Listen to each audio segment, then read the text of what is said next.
Mensagens que edificam, ministradas pelo pastor Sidney Ferreira.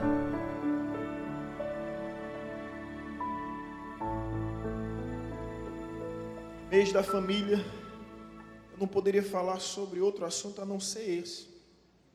E até peço aos pequenos grupos que estejam nas terças, nas quartas, nas sextas, os dias que vocês se encontram, orando pela família.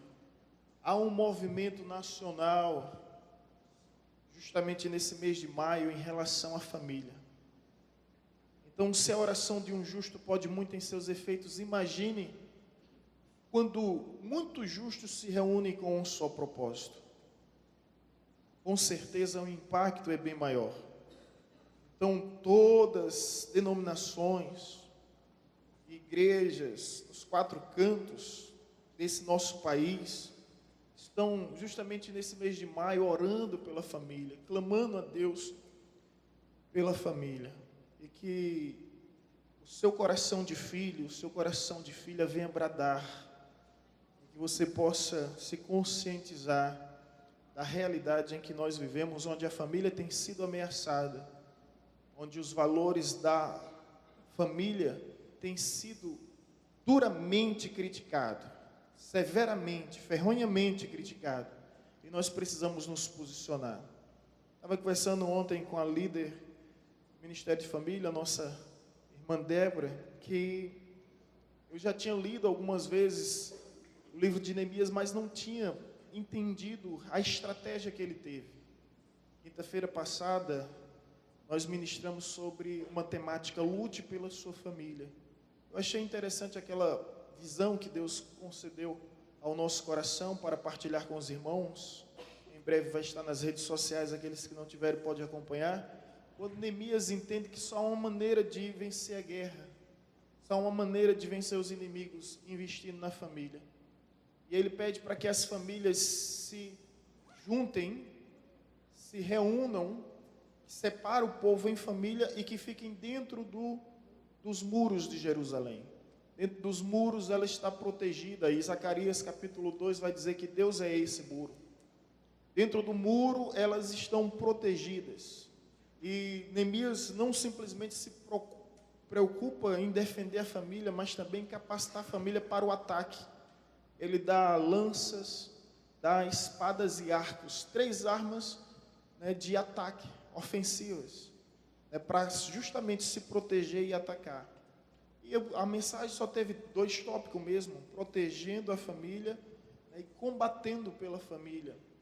E é isso que nós devemos fazer nessa geração. Não somente nos proteger, mas, sobretudo, combater. É necessário atacar, e eu me refiro a propagar os valores. Se o mal não se cansa em sequer um segundo de fazer e viver o próprio mal, por que nós, do bem, faríamos isso? Quem pensou assim foi Bob Marley. E não há como esquecer essa contribuição que ele deu à sociedade através desse pensamento. Se o mal não se cansa em sequer um segundo de fazer o mal, por que nós nos cansaríamos de fazer o bem? Então vamos lutar pela família. Foi a mensagem de quinta. Dando continuidade a essa série, ciente das dificuldades que hoje nós enfrentamos mais do que nunca, nós queremos trazer essa ministração sobre essa temática. É justamente o modelo do lar cristão. Amém? Vamos repetir junto? O modelo do lar cristão. Cremos que a Bíblia é um manual de vida. Cremos que na Bíblia contém a instrução, a direção, a revelação. A Bíblia não simplesmente contém, é a palavra de Deus. Deus estabeleceu a família, que antecede toda ou qualquer instituição cultural, regional. A família foi estabelecida no céu pelo próprio Deus. Então antecede toda tradição, toda cultura. Então Deus, quem criou a família, ninguém melhor do que Deus para falar sobre família. Ninguém conhece melhor a sua criação do que o seu Criador. Então a Bíblia nos apresenta como manual de vida o modelo ideal, o modelo padrão de um lar cristão.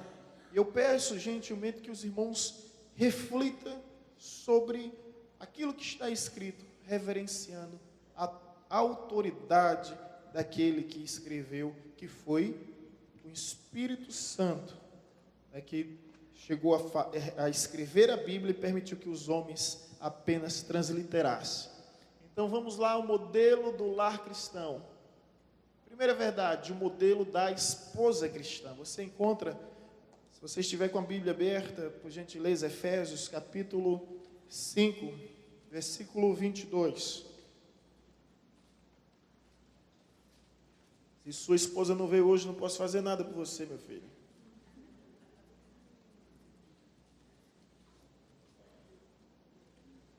O modelo da esposa cristã. Amém? Efésios 5, 22 e 24.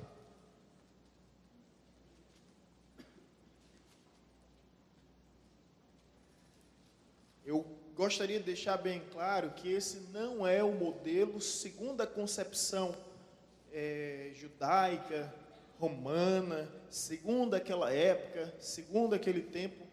Esse é o modelo segundo os padrões divinos. Então não se trata de uma imposição religiosa, né? Não se trata de uma reivindicação cultural. Essa é uma revelação de Deus para o seu povo. Então, isso aqui, as mulheres casadas, entenda que isso aqui, né, Deus separou para você, meu amor. Se você ainda não está casada, olha, não se preocupa não. Aprende aí com esses critérios para que você venha ser bem sucedida no seu casamento. Eu estou chegando a uma conclusão de que não existe solteira encalhada. Existe solteira ancorada esperando no Senhor. Encalhada é aquela que casou errada. Essa sim está ferrada. Essa está ferrada. Essa que casou errada, ela está encalhada, mas aquela que é solteira, esperando no Senhor, então, essa só está ancorada, amém? Então, o importante é esperar no Senhor, louvado seja Deus. Opa! O modelo da esposa cristã, aqui o modelo. Vós, mulheres, sejam o quê? Submissas. Fale isso assim, irmã, sem engasgar e sem tossir. Vamos lá. Submissas a vossos maridos como ao Senhor, porque o marido é a cabeça da mulher, como também Cristo é a cabeça da igreja, sendo ele o próprio Salvador do corpo. De sorte que, assim como a igreja está sujeita a Cristo, assim também as mulheres sejam em tudo sujeitas a seus... Repete assim comigo. Sujeitas. Ih, rapaz. Você que está do lado, futuca ela, rapaz. Vamos lá, tentar, só as mulheres. Sujeitas aos seus maridos, amém. Efésios 5, 22, 24. Gente, vamos entender essa polêmica. Aqui, é uma polêmica? Como é uma polêmica. Mas vamos entender. Deus está dizendo que o papel da mulher, que a função da mulher, que a missão da mulher, que o padrão da mulher, que o modelo da mulher, está aí, ó, bem especificado e bem enfatizado. São dois: submissão e sujeição. Agora, o que é submissão? Vamos entender que submissão não é escravidão, não se trata de subjugação, não se trata de subordinação, não se trata de você ser subordinada, subjugada, submetida a algo ou alguém. Então Deus não está trazendo aqui uma distinção de valores, de importância, porque a Bíblia diz que tanto o homem quanto a mulher são um no Senhor, no mesmo nível de importância, de significado e de valor. O que a Bíblia está falando sobre esse aspecto é sobre funções. Essa é a engrenagem do lar funcionar. É uma espécie de engrenagem, cada um tem sua função. Então, vós, mulheres, sejam submissas. A palavra sub é justamente debaixo. Sub, debaixo de uma missão. Então, vamos mudar ali, o conceito seria, as mulheres estejam debaixo de uma missão. Submissão. Isso volta à essência, mulheres. A essência da natureza, a essência da criação. Nós sabemos que a única criação, mulheres se sintam muito honradas por isso, a única criação de Deus que nasce com um propósito específico é justamente a mulher. Não há outra criação. Deus formou o mundo, descansou no 7º dia e não havia mais nada para se fazer. Deus disse que tudo era muito bom, mas o primeiro defeito que Deus encontrou na criação, qual foi? A ausência de uma mulher. Então ele estabelece a mulher para ser solução e não problema. Amém? Essa é a hora de você dar um amém, meu irmão. Deus estabelece a mulher para ser solução na vida do homem, não problema. Há más línguas que dizem o seguinte, que quando Deus fez o mundo, Deus descansou. Depois Deus fez o homem e também descansou. Mas depois que Deus fez a mulher, nem ele, nem o homem, nem o mundo mais descansou. Isso é o que dizem. É isso que dizem. Mas elas dizem, né, que já Deus estava como um bom artista. Todo artista, ele faz seu rascunho antes da sua obra-prima. Então, Deus estava lá fazendo um teste, né? Fez o rascunho, que era justamente o homem, e depois vem com a mulher com uma obra-prima corrigindo os defeitos, tirando o caroço do pescoço, colocando uma cinturinha, tirando os pelos da face, e aí aprimorando a sua obra-prima. Bom, isso não vem ao caso. Que vem o caso aqui, mulheres, sintam-se honradas, porque Deus, quando faz a mulher, Ele faz com missão específica. Eu não encontro, sinceramente, na criação, nenhum outro ser com uma missão tão específica quanto a da mulher. Pense comigo. Deus teve 6 dias para fazer tudo e fez, e caprichou. Pensou em tudo. É incrível a ordem que existe no universo. É incrível, é admirável a ordem que existe na vida. Deus pensou em tudo com riqueza de detalhes. E até o 7º dia descansou. E viu Deus que o homem estava só e que isso não era bom.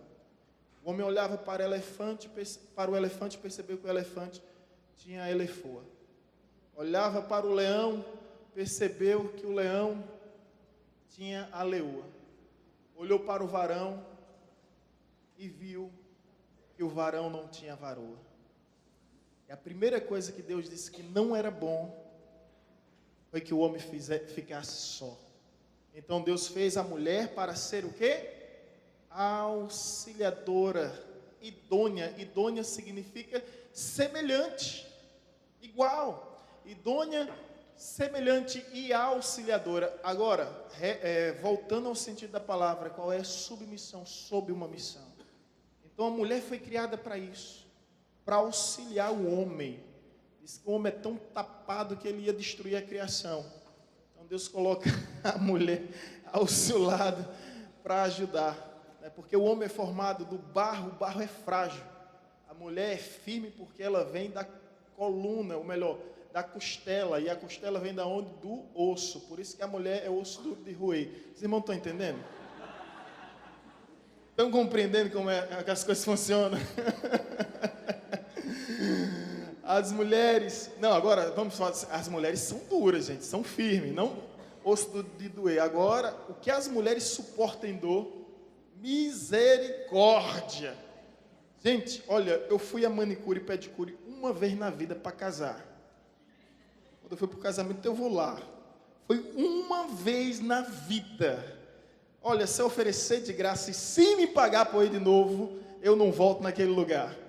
Tanto sofrimento, ela arrancava. Ai, oi, ai. Ela disse, rapaz, você arrancou quase tudo ali. E as mulheres ficam lá tranquilas. Não sente nada. Então as mulheres são firmes. Até mesmo no parto, a dor do parto, como suportam aquilo. As mulheres então são duras, são firmes. Veja isso no bom sentido, tá? Me ajuda aí, senão eu vou sofrer em casa. Ok, então mulheres submissas sobre uma missão que Deus concedeu ao homem, e aí vem a mulher como auxiliadora. Agora é interessante, né? Da onde Deus tira a mulher, da onde? Da costela. Aonde é que está a costela? Do lado. Há um ditado que diz, por trás de um grande homem sempre há uma grande mulher. Mentira, biblicamente falando, é ao lado. Santo Agostinho dizia que Deus fez a mulher para viver ao lado do homem. Tirou ela da costela, perto do peito para ser amada, debaixo dos braços para ser amparada. Olha, rapaz, o camarada filosofou bem, né? Então Deus extraiu a mulher do lado para viver ao lado, debaixo, perto do peito para ser amada, debaixo do braço para ser amparada pelo homem. Então, ô glória! É justamente ao lado, auxiliadora, idônea, semelhante. Agora, sob uma missão. O que significa isso? Bom, o melhor exemplo que eu encontrei sobre esse assunto foi o seguinte: imagine um casal perdido na floresta e de repente eles encontram um cavalo. Esse cavalo vem para ser a solução para eles, para que eles possam chegar ao seu destino e se livrar daquele tormento. Alguém tem que ir na frente conduzindo um cavalo. Quem? O homem. E a mulher vai atrás. Eu achei incrível essa definição, porque não desvaloriza de modo algum a mulher, apenas responsabiliza o homem para ser a direção. Amém? Então, submissão é justamente isso. Há uma missão que Deus confiou e a mulher tem que acompanhar. Vanessa, quando se formou em Recife, ela teve uma oportunidade, devido ao seu bom desempenho durante o curso, de trabalhar no Hospital Santa Joana, e todos sabem aqui que é uma referência regional, e o salário dela bem mais elevado, e eu aqui em Paulo Afonso, ela teve que tomar uma decisão, se ficava lá por profissão, ou se me acompanhava por missão. E ela não titubeou. Eu digo isso porque as amigas delas ficaram horrorizadas e ainda hoje comentam, porque deixou de ganhar bem para ganhar praticamente 1/3 aqui do que ganhava lá. E ela simplesmente abdicou de tudo isso, uma oportunidade que as outras não tiveram, e as meninas comentaram na época, até hoje comentou. Então são valores. Ela entendeu que Deus deu uma missão ao seu esposo e vai acompanhar o seu esposo. E entendeu que esse ministério não é somente meu, é nosso. Porque Deus, quando chama um homem, não chama um homem sozinho, Deus chama a sua família. Está escrito isso na Bíblia. Não tem como servir a Deus abandonando a família. Aquele que nega, aquele que esquece os seus, a Bíblia diz que nega a sua fé. Aquele que esquece os seus, nega a sua fé. Então, submissão é esse conceito. Não se trata, mais uma vez repito, de ser submetido, subjugado, subordinado. Não se trata de ser um subaltério. Não se trata de ser escravo. Se trata de entender que Deus deu uma missão ao seu esposo, que Deus deu uma missão ao seu marido que você precisa acompanhar. Vós, mulheres, sejam submissas a vossos maridos como ao Senhor. Você vai submeter ao seu marido como você se submete a Deus. O referencial é Deus. Você vai ter que encontrar o caráter de Deus no seu marido, a natureza de Deus no seu marido, e você vai se submeter ao seu marido como você se submete a Deus, porque o marido é o quê? É a cabeça da mulher. Aí dizem bem assim, o marido pode ser a cabeça, mas a mulher é o pescoço. Vocês já ouviram isso? Não? Graças a Deus, então. Porque o marido é a cabeça da mulher, como também Cristo é a cabeça da igreja, sendo Ele próprio Salvador do corpo. Então, o marido é a cabeça da mulher. A mulher tem que ver o marido como cabeça, o sentido aqui é direção. Né? As mulheres gostam de citar isso, gente. Vocês têm que estar atualizados, vocês homens. Viu? Mulheres dizem assim, vocês podem ser até o cabeça, mas nós somos o pescoço. Eita, cabra. Até Josué Gonçalves conta uma história. Ele disse que chegou na porta do céu, tinha uma fila imensa de homens para entrar. E em uma outra fila só estava um cidadão lá, meio confuso, desorientado. E lá tinha uma frase imensa na porta de cada entrada. Lá na porta dessa fila imensa tinha homens dominados pela mulher. Olha, fazia um quarteirão. Na outra só tinha um cidadão, homens não dominados pela mulher. E o pessoal que estava na fila dominado pela mulher dizia: ô fulano, o que é que tu está fazendo aí, rapaz? Vem para cá. Ei, vem para cá, teu lugar aqui. Vem para cá, rapaz, sai daí. O que é que tu está fazendo aí? Eu disse: eu não sei, minha mulher mandou ficar aqui e eu estou aqui. Na verdade, gente, não se trata de dominar. Mulheres, os homens vão ficar com raiva de mim, mas depois eu vou ter que dizer. As mulheres, elas têm um poder incrível. É a sua sutileza. Não adianta pegar quebra de braço com o marido. Ele vai ganhar. Não adianta brigar com cabo de força com o marido. Ele vai ganhar. Você pode falar 1 hora. Se ele falar 1 segundo, uma palavra, ele acaba com tudo. Ele acaba com tudo. E o pior, acaba não só com o seu dia, com o seu mês, com o seu ano, com sua década. Acaba com tudo, que você vai lembrar daquela palavra que você disse, que ele disse. Vai transformar a lua de mel em lua de fel, porque aquela palavra vai ficar te martirizando. Então não adianta. Não adianta. As mulheres são bem mais sensíveis do que os homens. Agora, o que a mulher precisa reconhecer é que ela tem a sutileza. Por isso que Provérbios 14, versículo 1 diz: a mulher sábia edifica a sua casa. Tem um irmão leigo que abriu nessa texto e disse: a mulher sábia é edificar em sua casa. As mulheres não precisam vir para a igreja. Elas ficam em casa. Elas precisam ficar em casa, fazendo a comida. Aí quando a gente chega lá, já esteja tudo pronto. As mulheres sábias edificam a sua casa com suas próprias mãos, e as tolas destroem com suas próprias mãos. Ou seja, a missão de construir e de destruir, de edificar e derrubar, praticamente exclusivamente a mulher. A sabedoria. Agora a sutileza, vamos falar um pouquinho de Esther, rápido. Uma escrava que se torna rainha, uma indigente que se torna a mulher mais influente, vence uma guerra, conquista um reino, sem elevar a sua voz, sem levantar uma espada, apenas com a sabedoria que Deus lhe deu. A sutileza. Não é à toa que a peça mais importante do tabuleiro de xadrez é qual? É uma rainha. Domina todo o jogo. Eu gosto de assistir aqueles canais de animais, sabe?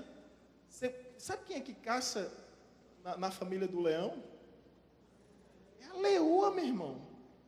O leão fica lá, ó, pensa um bicho preguiçoso, esbanjando sua beleza. A mulher vai lá e caça. Você vê até no reino animal como a mulher, sabe? É um ser esquisito. Oh, desculpa. Uma mulher genial, né? Genial. Você sabe que os judeus viam mulher esquisita porque sangra e não morre. Que bicho é esse que sangra e não morre? Os judeus chamavam a mulher de um ser esquisito porque sangrava e não morria. Mas é um ser genial. Olha, gente, um dia desse, foi um dia das mulheres, né, 8 de março, eu comecei a pensar aqui com os irmãos. Me diga o nome de um faraó. A dinastia egípcia tinha tantos faraós, a gente não lembra. Eu, sinceramente, só lembro de um. Inclusive, na viagem de novembro de 2019, nós vamos lá visitar o seu túmulo, o seu sarcófago, que é Ramsés II. Foi justamente o faraó que combateu com Moisés. Não lembro de outro. Agora, houveram vários faraós. Agora, deixa eu perguntar. Me diga o nome de uma egípcia. Cleópatra. Você consegue entender como uma mulher é influente? Se eu perguntar, me diga o nome de um juiz. Houveram 13. Você vai me dizer 1, 2 ou 3. Mas me diga o nome de uma juíza. Você vai lembrar de Débora. Se eu perguntar, Jesus tinha 70 discípulos, me diga o nome de um discípulo. Tinha 12 apóstolos. Se eu perguntar, me diga o nome de um apóstolo, você vai dizer 2, 3, 4, 5, 6 talvez. Chega até a metade. Chega até meia dúzia. Mas se eu perguntar, me diga o nome de uma discípula. Quem é? Maria Madalena.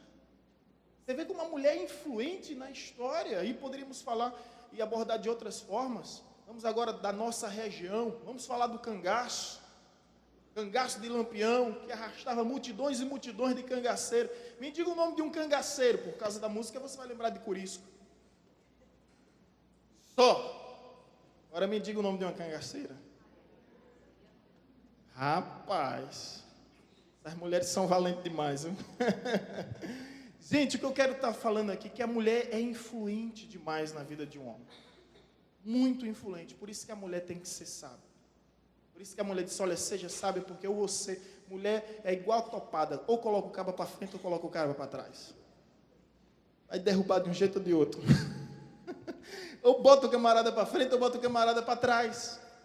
Então, a mulher é influente, e a Bíblia diz bem assim, mulheres sejam submissas, porque diante de toda uma história, as mulheres, mais do que nunca em nossa geração, têm dificuldade de ser submissas. Porque não entende o sentido da palavra submissão. Diante de toda uma história, Deus é tão sábio, que Ele diz, mulheres sejam submissas, porque entende uma dificuldade que existe na mulher de ser submissa. Porque a mulher quer conquistar o seu lugar, quer conquistar a sua voz, o direito de voz e o direito de vez. Então tem dificuldade de se submeter. E a palavra de Deus continua. De sorte que assim a igreja está sujeita a Cristo, assim também as mulheres sejam em tudo sujeitas a seus maridos. O que é sujeitas aqui? É obediente. Palavra sujeita. Sejam obedientes aos seus maridos. Então esse é o sentido da palavra submissão e obediência.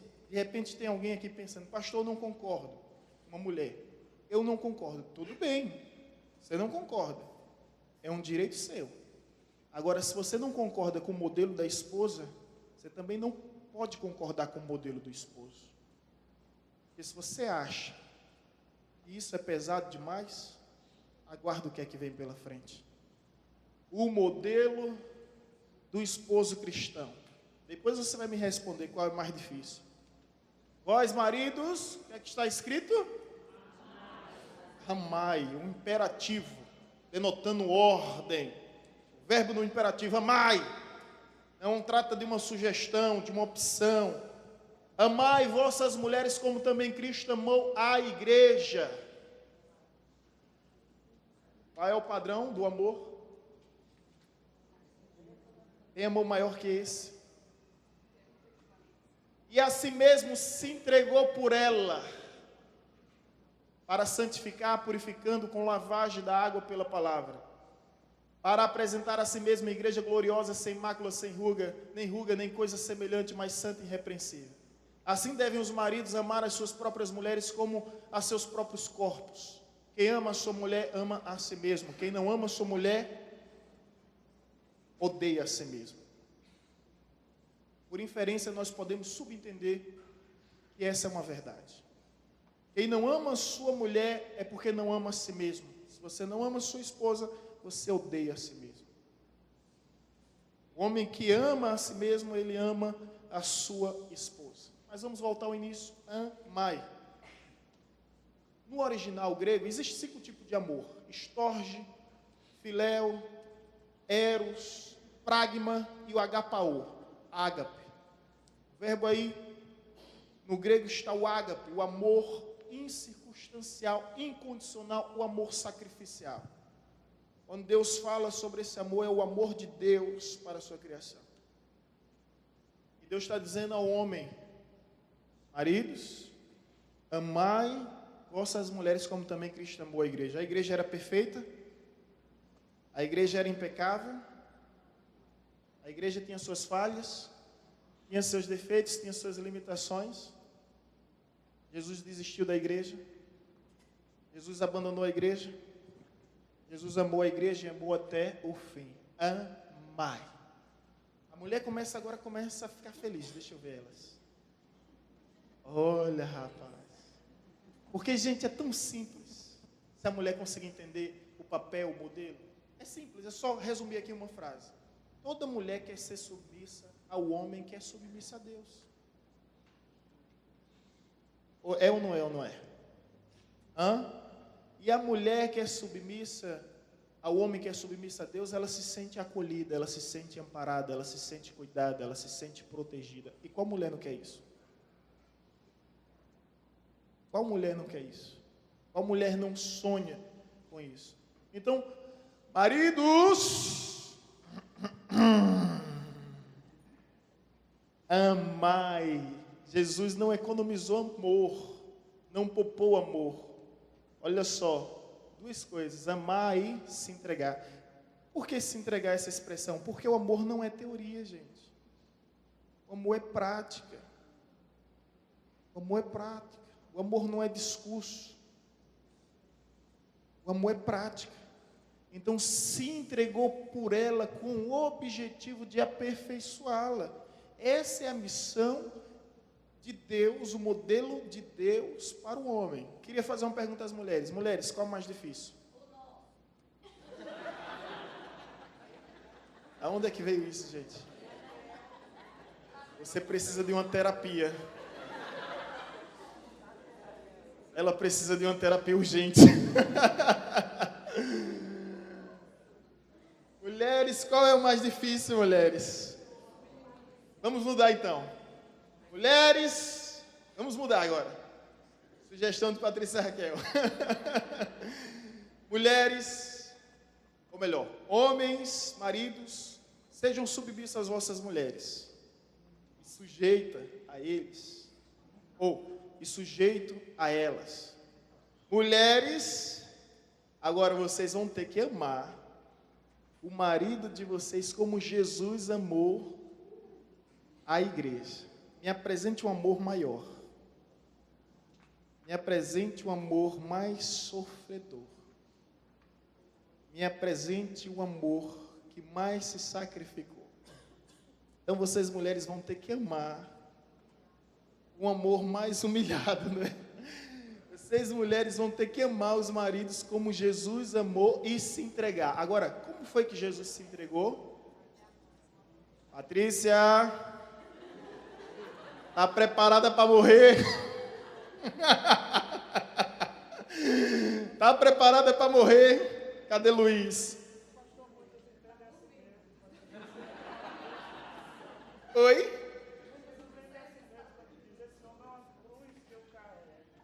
Oi? Ah, é verdade. Muitas dizem, né? Esse homem é a cruz que eu carrego. Só que aqui, o modelo de um homem, eu estou falando do macho alfa, não é de um macho ômega, não. É de um macho alfa. Modelo de um homem, do esposo cristão. De repente a pessoa não está cumprindo o papel. E esse embate, esse aflito é terrível, gente, porque na hora da discussão ninguém lembra do seu papel. Todo mundo quer exigir o seu direito, mas não quer cumprir o seu dever. A mulher diz, olha, a Bíblia diz que você tem que me amar, como Jesus amou a igreja. E o marido, e você, miserável, você por acaso é submissa, infeliz. Eu disse, olha, vocês estão usando as armas contrárias. Vocês estão usando as armas contrárias. Vocês têm que dizer para si mesmo, eu tenho que amar a minha esposa.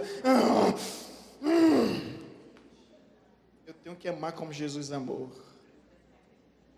É sacrifício, né? Bem, Rosália, bem lembrado. É um sacrifício. É um amor sacrificial. Já a mulher, não, eu não concordo. Eu não aceito. Não, eu tenho que ser auxiliadora. Eu tenho que me submeter. Eu sei que é difícil, gente, você cumprir um papel sozinho enquanto o outro não corresponde. Pois não?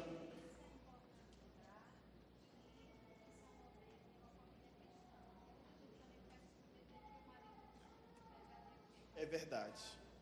Verdade.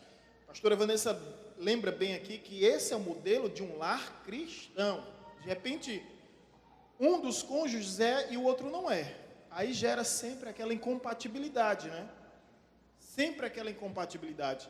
Evidentemente, quando a Bíblia fala sobre a mulher se submeter, a mulher não vai deixar de obedecer a Deus para obedecer ao homem. Os irmãos entendem isso, né? Quando a Bíblia diz, filhos, obedeçam os pais, servos, obedeçam os vossos senhores, mulheres, obedeçam os vossos maridos. Mas se essa obediência compromete a tua fé, a integridade da sua fé, o que é que a Bíblia diz sobre isso? Mais importa agradar a Deus do que aos homens. A história do cristianismo é feita pelo sangue dos mártires, que um dia tiveram que escolher a quem obedecer. Então, é necessário esse ponto de equilíbrio ser apresentado aqui, porque nós temos que obedecer o governo? Sim. Nós temos que obedecer às autoridades? Sim. Mas se essas autoridades chegarem a impor ordens que vão de encontro com a nossa fé, e aí? O que importa, obedecer a Deus ou aos homens? Pois não?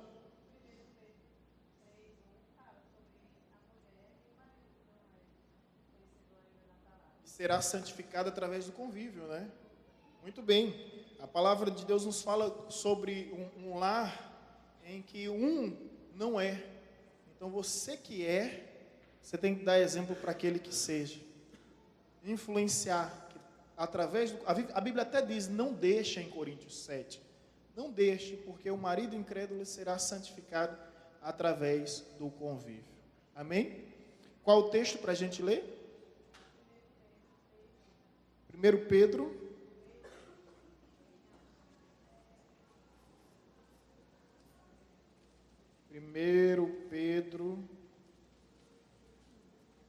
Capítulo 3, versículo 1. Mulheres, sede vós igualmente submissa ao próprio marido, para que ele ainda não obedeça a palavra, seja ganho sem palavra alguma, por meio do procedimento da sua esposa.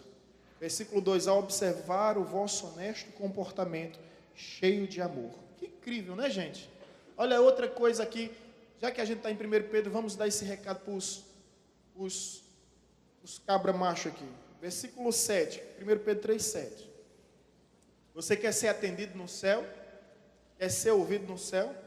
Eu tenho até um testemunho para te contar, mas vamos ler. Versículo 7. Marido, vós igualmente vivei a vida comum um do lar, com discernimento e tendo consideração para com a vossa mulher como parte mais frágil. Tratai com dignidade, porque sois juntamente herdeiro da mesma graça da vida, para que não se interrompam as vossas orações. Vamos entender. A Bíblia está chamando a mulher de sexo frágil? É isso? Não é esse sexo frágil que as pessoas inventam. E é incapaz, é impotente. O que a Bíblia está falando aqui da mulher é gênero sensível. A mulher é sensível. Mulher que é mulher é sensível. Deus não te chamou para ser feminista, Deus te chamou para ser feminina. Então uma mulher, a verdadeira mulher, ela é sensível. Agora o detalhe, a Bíblia conhece tanta natureza, Deus conhece tanto a natureza porque criou, Ele diz, homens tenham discernimento. Tenham cautela, prudência. E tenha consideração com a vossa mulher como uma parte mais sensível, tratai com dignidade, porque sois juntamente herdeiro da mesma graça de vida. A graça não é maior para o homem ou maior para a mulher. Sois herdeiros juntamente da graça de vida. Agora o finalzinho é pancada. Para que não se interrompam as vossas orações. Brigou com a esposa em casa. Quer servir a Deus na igreja? Discutiu com a esposa em casa, ofendeu a esposa em casa, quer subir no altar? Não está tratando bem a esposa. Não adianta orar. Forte, né, gente? Ou seja, ei, maridos, preste atenção nisso, porque um dia eu discuti com minha esposa, fui pregar, foi a coisa mais terrível do mundo. Foi, a gente discutiu, uma discussão, nem lembro o motivo. Mas eu fui inventar de pregar, meu irmão, o negócio não fluiu, não. E eu fiquei curioso, meu Deus, o que é que aconteceu? O céu ficou de bronze. Até que eu li esse texto, eu disse, como é que é, rapaz? Mas, rapaz, hoje a gente continua discutindo, somos casais, somos seres humanos. Mas imediatamente a gente se reconcilia. Não posso subir no altar, não posso servir a Deus, intrigado da minha esposa. A Bíblia diz, irai-vos e não pequeis, não se deixe o sol se pôr sobre a vossa ira. Então você é ser humano, se ire. Agora se controle e resolva na hora. Resolva na hora. Não deixa o bichinho dormir no sofá para depois resolver no outro dia, não. Pelo amor de Deus, resolve na hora. Resolve a bronca na hora. Ó, pode dormir chateado, dorme chateado na mesma cama. Amanhã é um novo dia, a misericórdia do Senhor se renova a cada manhã, quem sabe a sua também. Não é? Mas, enfim, Deus não aceita a oração de maridos que não trata dignamente a sua esposa. Gente, isso é forte. Isso é forte. Isso aqui explica muita coisa, porque a bênção não veio e porque o milagre ainda não aconteceu. Ah, como eu queria que alguns estivessem aqui, Jesus. Eu queria que alguns estivessem aqui, Jesus, para ouvir essa palavra, mas, na verdade, mesmo se tivesse, não ia receber. O modelo da esposa, o modelo do esposo. Posso prosseguir, Patrícia Raquel? Posso prosseguir? Posso, meu amor? Deus abençoe, viu? Depois a gente faz uma terapia, viu? Próximo. O modelo dos filhos cristãos. Quem aqui é filho, levanta a mão. Glória a Deus. Seus pais estão vivos, então você é filho. Modelo dos filhos cristãos. Efésios capítulo 6, 1-3. Vamos ler? Vós, filhos, sede a vossos pais no Senhor, porque isto é justo. Honra teu pai e tua mãe, que é o primeiro mandamento com promessa para que te vá bem e vivas muito tempo sobre a terra. Efésios 6, capítulo 6, versículo 1-3. Gente, vamos entender aqui. Filhos, sejam o quê? Obediente aos vossos pais. A Bíblia fala em Provérbios, filhos, ouçam a voz dos seus pais. O pai sempre quer o melhor para o seu filho. Mas o filho, infelizmente, ele ouve as vozes de tudo e de todos, menos a dos seus pais. Você que é pai, você se sente assim, sem credibilidade em sua casa? Você fala, mas a sensação é que entra num ouvido e sai no outro. Infelizmente, os filhos têm essa tendência de dar atenção ao estranho, de dar crédito aos colegas, mas nunca ouvem a voz do seu pai. Quando você quebra a cara, sabe quem é que vai estar ao teu lado? Teu pai. Sabe quem é que vai te acolher, te amparar, te ajudar? O teu pai. Por isso que a Bíblia diz, obedeça aos vossos pais, porque os pais querem o melhor para o filho. Os pais sempre querem o melhor para os filhos. Eu estou falando de pais cristãos, né, gente? Sempre deseja e projeta o melhor para o filho. Por isso que a Bíblia diz, sejam obedientes aos vossos pais. Você conhece a história de Sansão? Conhece o homem mais forte da Bíblia, que ficou tão fraco, tão frágil? Onde foi o erro de Sansão? Foi não ouvir o conselho dos pais. Os pais disseram, filho, você é nazireu, você tem aliança com Deus. Deus disse que não é para procurar mulher estrangeira, meu filho. Ele foi, encontrou quem? Encontrou Dalila. Daí surge a música de Ivete Sangalo, vai buscar Dalila. Né? Ligeiro, ligeiro, ligeiro. Olha o que é que aconteceu com a vida de Sansão. Ficou cego, fraco, careca, acabado, arruinado. Correu por causa de Dalila. Então, gente, ouça o conselho dos seus pais. Deixa eu te dizer uma coisa, ninguém te ama mais do que os teus pais. Alguém já disse que a gente só aprende a ser pai quando a gente tem filho. Ou melhor, a gente só aprende a ser filho quando a gente se torna pai, e a gente só aprende a ser pai quando a gente se torna avô. É verdade, gente? A gente só aprende a ser filho quando a gente se torna pai, e a gente só aprende a ser pai quando a gente se torna avós. Porque eu fico olhando para os meus filhos, o investimento é caro demais, gente. É caro. Você cuida, você protege, você procura dar o melhor, você investe na educação. Qualquer probleminha de saúde, você já se preocupa, já procura os medicamentos. Aí você investe com todo cuidado, de repente aparece alguém do nada. E aí você acaba sendo escanteado. Não é? Não sei se você já ouviu falar sobre um livro, A Síndrome do Ninho Vazio. É um conflito para os pais quando os filhos se casam. Lógico, isso eu estou falando quando se casam jovens, né? Quando se casam velhos é um sossego. Vai-te embora, miserável. Mas quando o filho é jovem, a síndrome do ninho vazio. Mas se seu ninho está vazio, significa que você cumpriu sua missão como pai, você não criou seus filhos para si. Você criou para que eles pudessem formar uma outra família, para que eles pudessem formar o outro ninho. E os filhos geralmente são assim. Quando eles são pequenos, eles dizem: papai, mamãe sabe de tudo. Quando eles são adolescentes, eles papai e mamãe sabe de algumas coisas. Quando eles se tornam jovens, papai e mamãe não sabem de nada. Esquecem que papai e mamãe também já foi jovem. Esquece que papai e mamãe também sabem as artimanhas. Sejam obedientes. Próximo, honra. O que é honra, gente? Honra nada mais é do que respeito. Você pode discordar do seu pai? Pode. Você não pode desacatar a autoridade do seu pai. É ofender o seu pai. Então a Bíblia diz: honra o teu pai e tua mãe, porque este é o primeiro mandamento com promessa. É o primeiro mandamento de Deus seguido de promessa. É algo que Deus pede prometendo. Sabe por quê, gente? Um filho rebelde faz Deus lembrar de um filho rebelde. E o filho rebelde que Deus teve chama-se Lúcifer. E o que foi que Deus fez com Lúcifer? Expulsou do céu. Então, quando ele vê um filho rebelde aos pais, simplesmente ele diminui a longevidade dessa criatura, porque faz lembrar ele de Lúcifer. Está entendendo?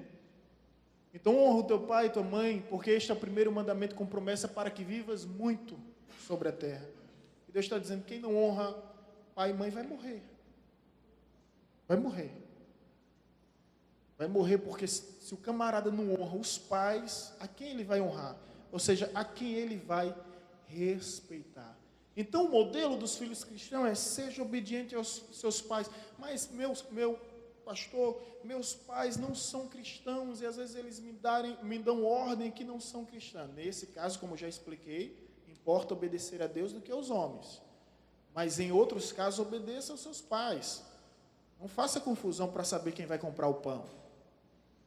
É uma confusão terrível, né? Quando o pai diz: quem vai comprar o pão hoje, começa a confusão. Já fui semana passada, o outro: mas mês passado fui eu. Aí começa a bronca dentro de casa.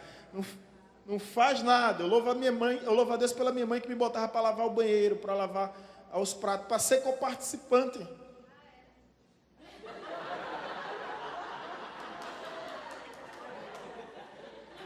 Eu acho que eu falei demais.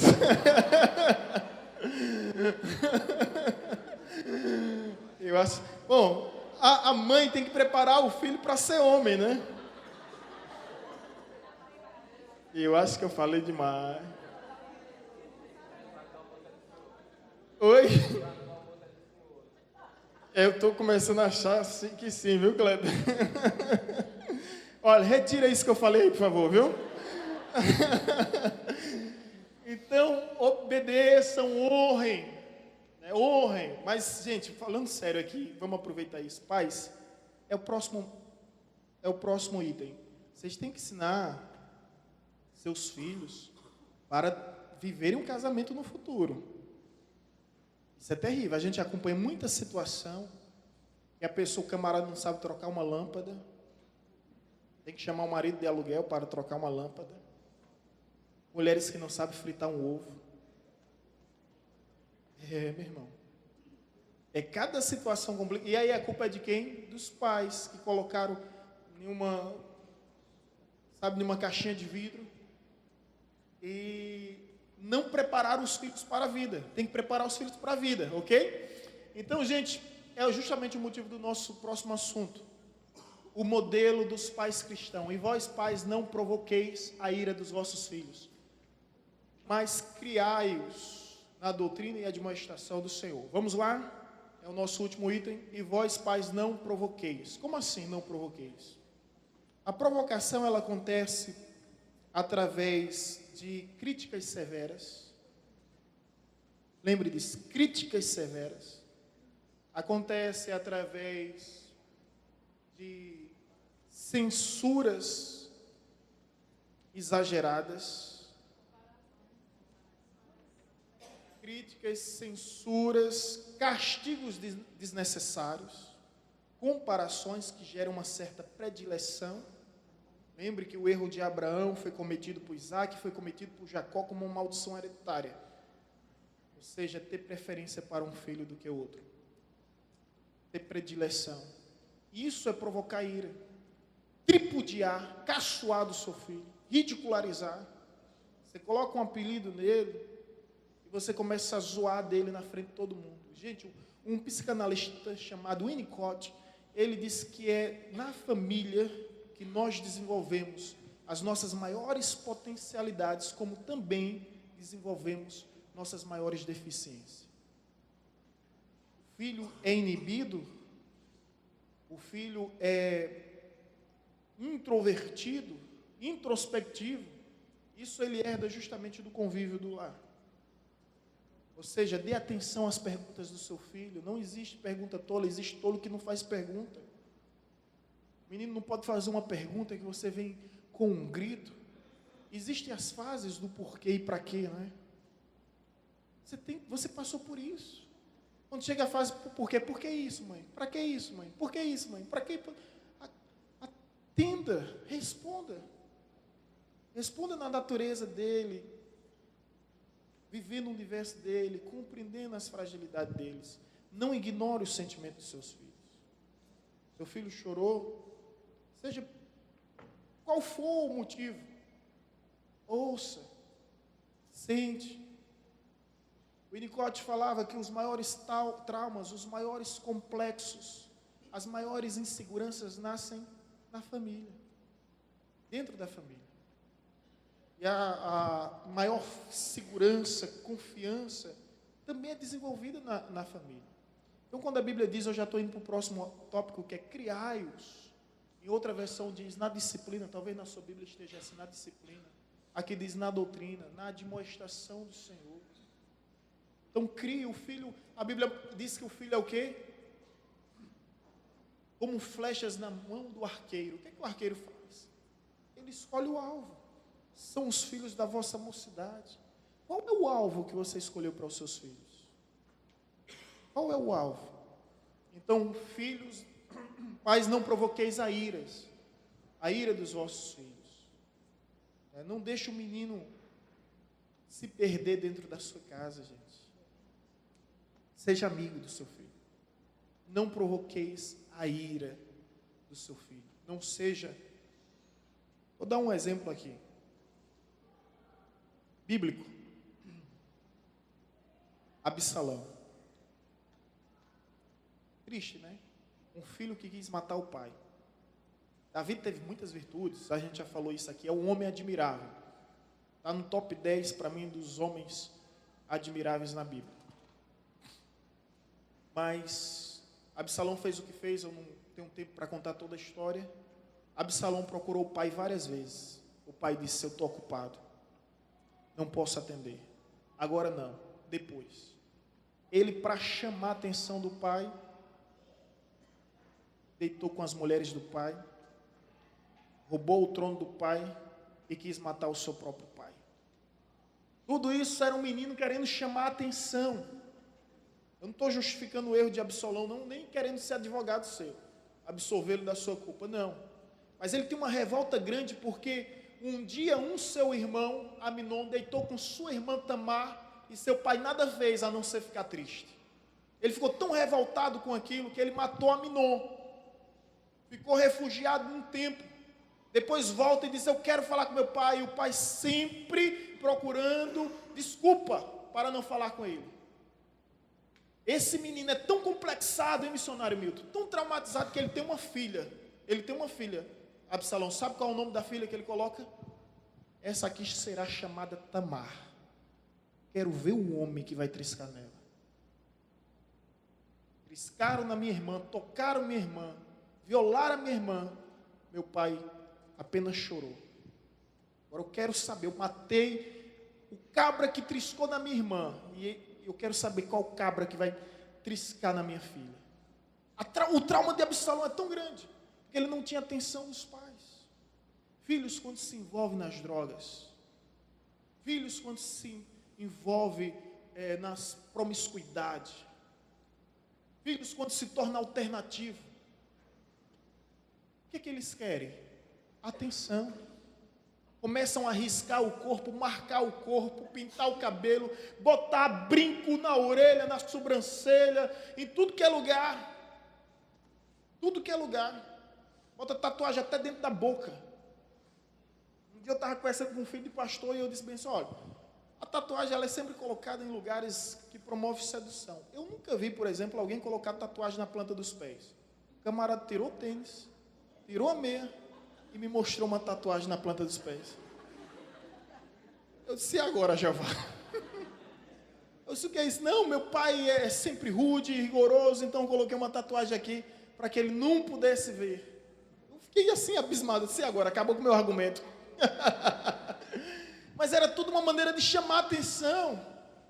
É filhos querendo chamar a atenção dos seus pais.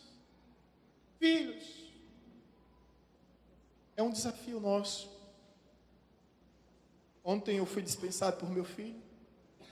Estava no aniversário de Leozinho. Aí Débora botou meu prato, botou de Gabriel e disse, Gabriel, vai sentar aqui, do lado do seu pai. Ele disse, não, eu vou lá por meio dos meninos. Tudo adolescente. Gabriel com 5 anos. Eu disse, faz parte do ciclo da existência. Eles começam a querer andar com suas próprias pernas e tão pequeno para isso. Lembra que Valdir dizia que Léo, então vou falar com o Léo. Valdir dizia que Léo chegava e disse bem assim, pai, me deixa aqui na esquina do colégio, tá bom, viu? Precisa me deixar na frente não. E Léo ia andando para sua escola. Essa fase chega. E o que é que nós devemos fazer? Ser exemplos para eles.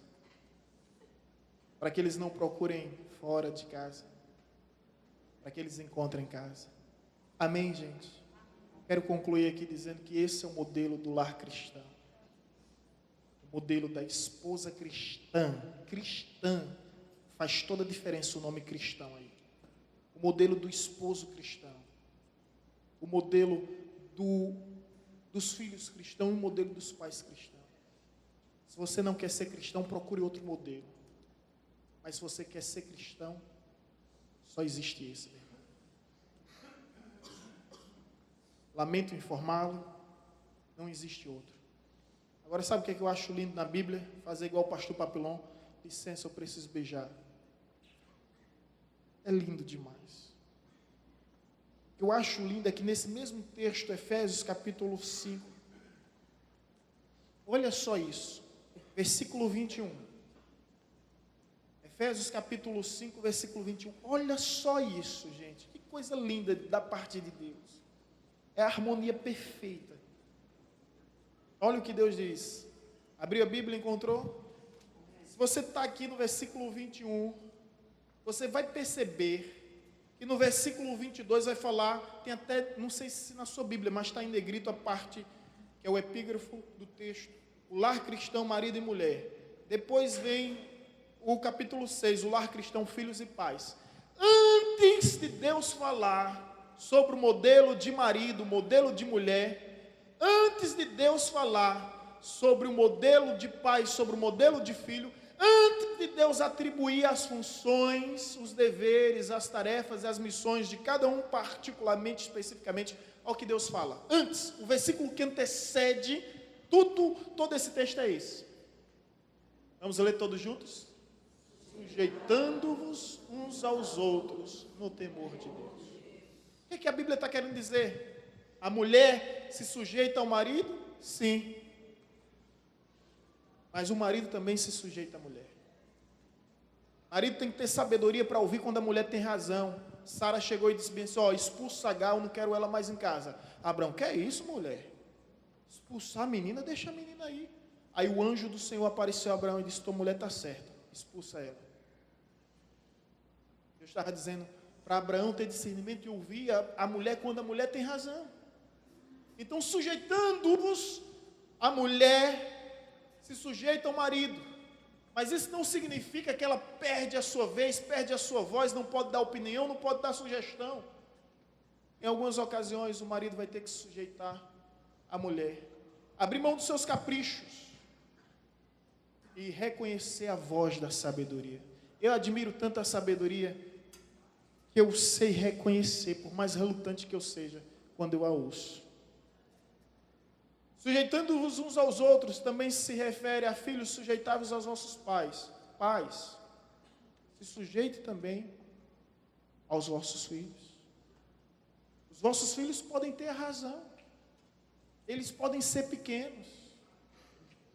Eles podem ser menores. Sabe, um dia desse chega Sara e Gabriel com a Bíblia. Papai lê a Bíblia. Diz, ó, papai está tão cansado.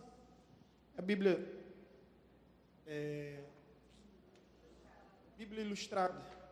Aí eu sempre leio e apresento. Diz, papai está tão cansado.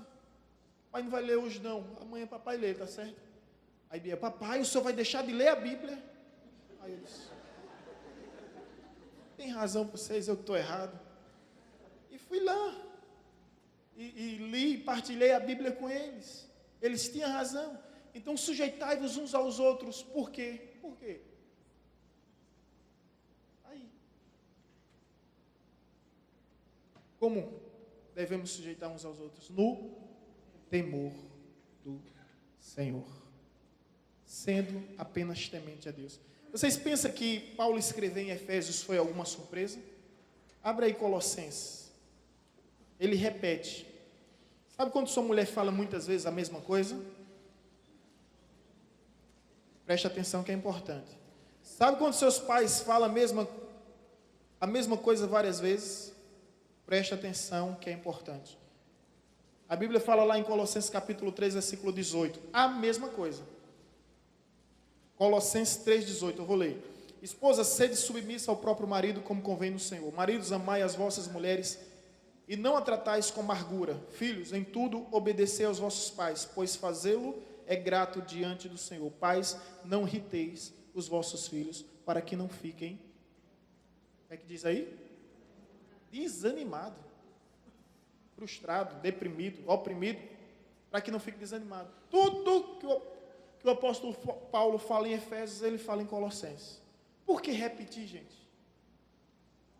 Por que repetir? Fixar, enfatizar, para que você não venha esquecer. Concluo somente com essa frase. Esse é o modelo do lar cristão. Quer ser cristão? Esse é o modelo. Você pode encontrar qualquer outro modelo, mas esse é o único que é cristão. Amém? Vamos nos colocar em pé? Eu quero convidar as autoridades eclesiásticas, obreiros, diáconos, missionários, evangelistas, pastores, para estar conosco. Nós vamos ceiar.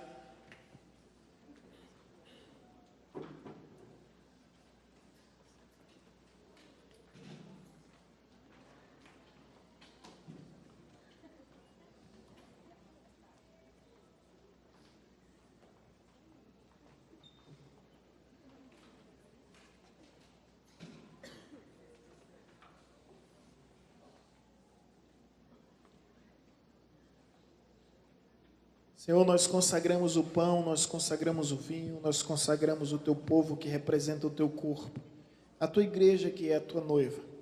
Nós consagramos tudo e todos a ti, os alimentos, os elementos, as vidas que aqui estão, para que venhamos cear na consciência de que o teu reino está em nós, que o teu reino se manifesta em nós.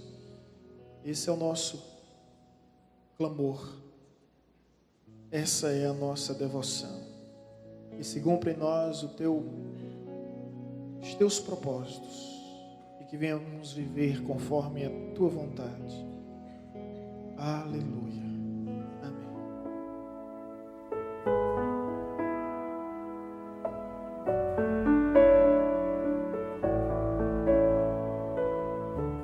Você acabou de ouvir uma mensagem ministrada pelo pastor Sidney Ferreira, da Igreja Batista Evangelizadora.